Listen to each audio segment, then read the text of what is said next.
você? Conta um pouco sobre a sua história pra gente. Bom, me chamo Pedro, tenho 32 anos, nasci em Salvador, com os pais paulistas, então passei a minha grande parte de São Paulo. Sou formado em arquitetura, trabalho aqui no Senac. Acho que falei tudo. Tá. Tem algum hobby ou talento que poucas pessoas conhecem? Olha, eu gosto de cozinhar. Assim, não é um hábito, também nem sempre eu cozinho bem, mas eu arranho, assim, eu gosto de fazer uns pratos diferentes, assim, que, tipo, tenha uma história, por exemplo. Então, sei lá, já aprendi a fazer feijoada, muqueca. Tem uns pratos, assim, que são mais ancestrais que eu me identifico, eu gosto de tentar fazer. Não que eu tenho um hábito, assim. Fiz esses dias também vatapá, um dia desses, saiu até bom. Vatapá é uma comida da Bahia, que vem dentro do acarajé. Acarajé eu nunca tentei fazer, acho que já é um pouco demais, assim. Acho mais complicado, mas vatapá consegui, deu certo, assim, ficou bom. O que faz com que você se sinta mais realizado hoje em sua vida? Olha, eu acredito que trabalhar com o que eu gosto. Antes de me formar, trabalhei com empregos que eu não me identificava tanto, que eu, enfim, não era feliz, assim. Eu acho que exigia muito da minha paciência e também de um domínio que eu não queria ter, tipo a área comercial, por exemplo, que era tipo shopping. E aí eu acho que hoje trabalhando dentro da área que eu estudei para estar e ter um domínio da área, eu me identifico mais, até por expectativa mesmo de crescimento, né? Que não é todo trabalho que te dá essa possibilidade. Então acho que hoje eu ser realizada profissionalmente, para mim é uma grande realização. Você se lembra da sua infância? Quais momentos mais marcaram você? Tiveram vários momentos que marcaram a minha infância. Mas eu acho que tudo na minha infância foi um momento marcante, assim. Eu cresci em um condomínio que era constituído por condomínios. Então, tipo, era um condomínio aberto com vários condomínios fechados, que é o que a gente chama mais ou menos de lotes. Então, cada lote era um condomínio menor, mas dentro de um condomínio aberto. E aí era interessante porque, tipo, quando eu tive mais ou menos meus 7, 8... acho que um pouco mais ainda. Quando eu tive 9, 10 anos, meus pais eles começaram a deixar com que eu fosse em outros lotes que não fosse só o que eu cresci, assim. Então eu tive uma troca muito grande, assim, com pessoas de outros condomínios, de outras vivências. Alguns eram da mesma escola do que eu, porque também a nossa escola era muito perto desse condomínio. Então, praticamente, o condomínio inteiro estudava na mesma escola. Então, assim, era interessante a gente ter essa troca, né? A gente conversava, e aí eram núcleos bem diferentes, assim. Um condomínio eu tinha muitas amigas, no outro eu tinha muitos amigos, no outro era um pouco mais misto, no outro era gente mais velha que eu, no outro era gente mais nova. Então, assim, era um mundo, assim, dentro de um condomínio, né? Mas não foi burguês por isso. Mas foi interessante ter essa troca, assim. Acho que essa foi uma grande memória que eu tive por essa descoberta, assim, de novos mundos, diferentes dos meus. E também, acho que às vezes que eu brinquei com meu pai também. Meu pai sempre foi uma pessoa muito brincalhona, eu sou filho único. Então, ter a atenção dele em diversos momentos, assim, tipo, de ir pro cinema, de ir pro parque, foram momentos que marcaram pra mim.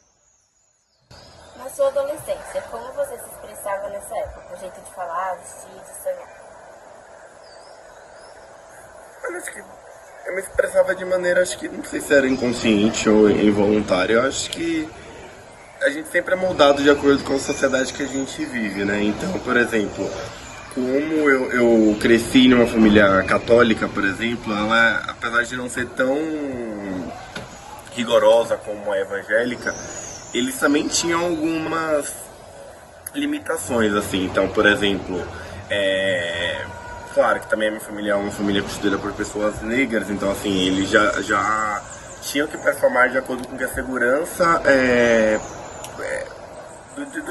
de acordo com que a segurança era algo que para eles era fundamental. Então, por exemplo, ir na loja e não tocar nas coisas. Então tinha mais ou menos isso, assim. O que eu não acho que era correto. Mas respondendo a nossa pergunta, então, tipo, eu sempre tive isso, do tipo do querer, de não poder, de entender o que pra mim fazia sentido, o que não fazia. Então eu acho que foi uma descoberta constante, assim. Até eu entender como funcionava a minha essência, entender que muitas vezes a gente tinha que ter cautela. Então, por exemplo, eu sempre gostei muito de tatuagem, mas eu cresci, acredito que ainda hoje ainda é muito presente isso, que a pessoa preta tatuada é marginal. Então a gente também tem muito isso, assim, sabe? Ainda enraizado. Tem muitos lugares ainda com essa visão, assim, não só em âmbito social, mas em âmbito corporativo também, então, do público ao privado, então, assim, infelizmente é muito presente. Então, eu acredito que a minha maneira de expressar, acho que foi mais, sei lá, acho que talvez abraçar um pouco mais a minha identidade, abraçar mais ou menos o que eu acreditava, o que para mim tinha sentido e pôr em prática da maneira que eu podia, assim, entendeu? Talvez utilizar disso em espaços realmente específicos e um pouco mais confortáveis. Qual foi a primeira vez que você sentiu que estava construindo sua própria identidade? Acho que quando eu saí da casa dos meus pais, assim, porque quando eu saí da casa deles eu saí com 24 anos e foi um período, assim, foi um divisor de águas, porque eu morava com meu pai em Salvador, a minha família já era de São Paulo, então eu lembro que foi até num período que eu já tinha me assumido para minha mãe, não foi uma relação muito, não foi uma situação muito boa. E com meu pai, eu não tinha muito aquela obrigação de ser bom se não ser, porque eu já estava meio que com tudo organizado para poder sair da casa dele. Que eu já morava com meu pai e meus pais são separados. E aí, depois que eu vim para São Paulo, que eu morei sozinho, e aí também me afastei da minha família mesmo minha família sendo daqui, eles moram na Zona Sul, e eu morei no centro, sempre morei no centro, então são realidades bem diferentes também, a gente acabou se afastando um pouco. Eu vi que eu era responsável pelas minhas próprias ações, assim, e eu acho que foi a primeira vez que eu tive certeza, assim, absoluta que eu tava tendo um domínio, assim, sobre as minhas decisões, e acho que a partir disso, depois tudo acabou fluindo, assim, de uma maneira que eu já meio que esperava, mas que, devido a muita cautela da minha família, eu era um pouco receoso, assim, e acabou que deu certo. Teve alguma pessoa na família ou fora que foi uma inspiração para você crescer e se fortalecer? Acho que meu pai, porque ele sempre foi a minha parte da família que sempre incentivou os estudos, ele sempre falava a importância de você ter uma formação, de você escolher uma área que você se identifique. Então, ele sempre acreditou mesmo que estudar era o melhor caminho. Já em contrapartida, a família da minha mãe não era muito voltado para de estudos assim, não. Infelizmente, eram pessoas bem ignorantes até. Mas são escolhas. O que significa para você ser o foco do mini documentário, sabendo que muitas vezes histórias como a sua não são registradas? Olha, eu me sinto honrado.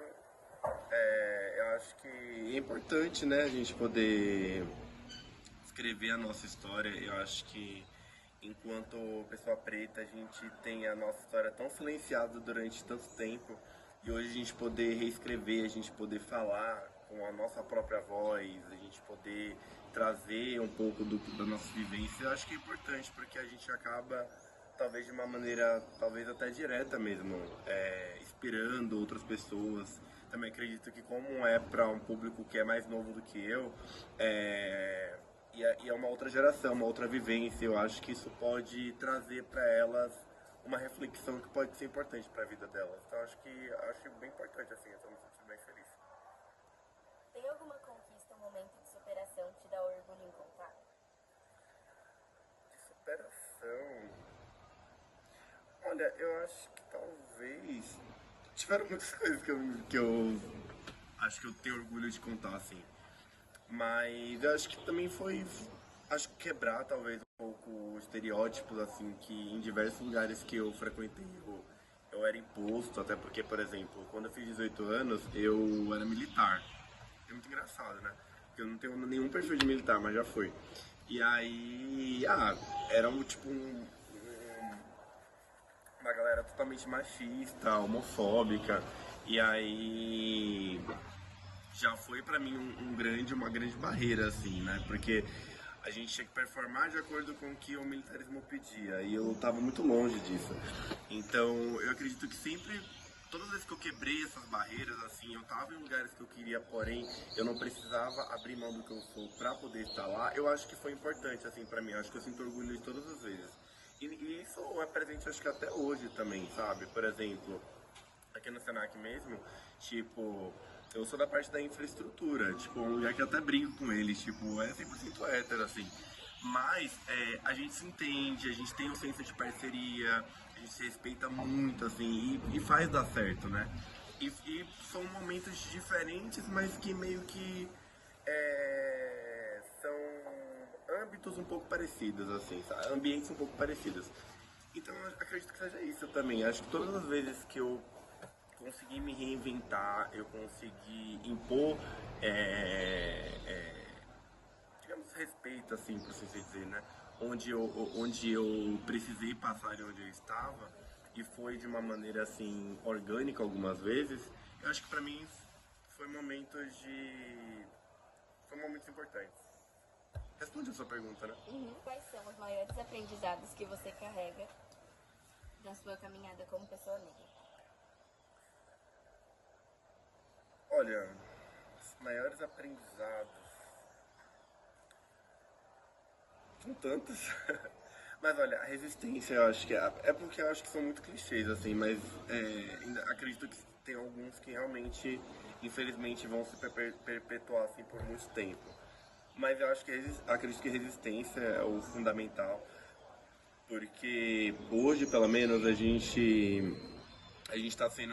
presencia pessoas que conseguem trazer toda a sua representatividade, isso em questões de religião, entendeu? Eu vejo que está muito mais presente, assim, as religiões de matrizes africanas, o quanto ele ocupa espaço que até antes não ocupava, o quanto ele traz para a sociedade como algo não só religioso, mas como algo artístico, ancestral, um patrimônio. Então, eu acredito que resistência é importante, a gente trazer reflexões mesmo, né, em todo o ambiente, toda a oportunidade que a gente trazer enquanto pessoas pretas das dificuldades, de saber também que qual o papel daquela pessoa que você está conversando na sociedade, o que ela faz, o que ela entende sobre questões antirracistas, que eu também acho extremamente importante.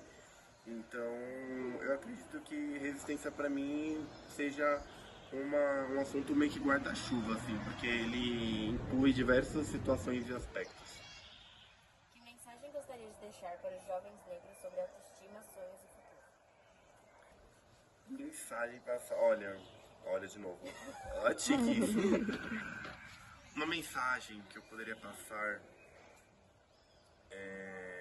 acredito que seja acreditar em você, independente da pessoa que te julga, independente da situação que você se encontra, porque limitações sempre vão ter, ainda mais para pessoas pretas, é óbvio que sempre tem. Mas a questão é você entender como que você pode, de alguma maneira, quebrar essa barreira, de alguma maneira resistir, né, que a gente está falando sobre resistência, resistir àquilo, ou como trazer sobre uma outra perspectiva, tentar de alguma maneira aprender, né, com as situações, porque também tem coisas que fogem do nosso controle. Então, acho que hoje a mensagem que eu passo é mesmo acreditar em você, que foi o que funcionou pra mim. Você ter consciência de que você é uma pessoa que infelizmente você faz parte da base, né? Claro que a gente tem muitas referências assim de pessoas que ultrapassaram essa barreira, mas infelizmente ainda continua sendo a minoria. Então é você saber que quando você ocupa um espaço, você não está simplesmente só você ali, você está pavimentando para que outras pessoas também ocupem aquele espaço. Então acho que é muito importante, inclusive. Então eu acredito que essa mensagem que eu passaria mesmo é você ter responsabilidade, você ter consciência e acreditar em você, acima de tudo.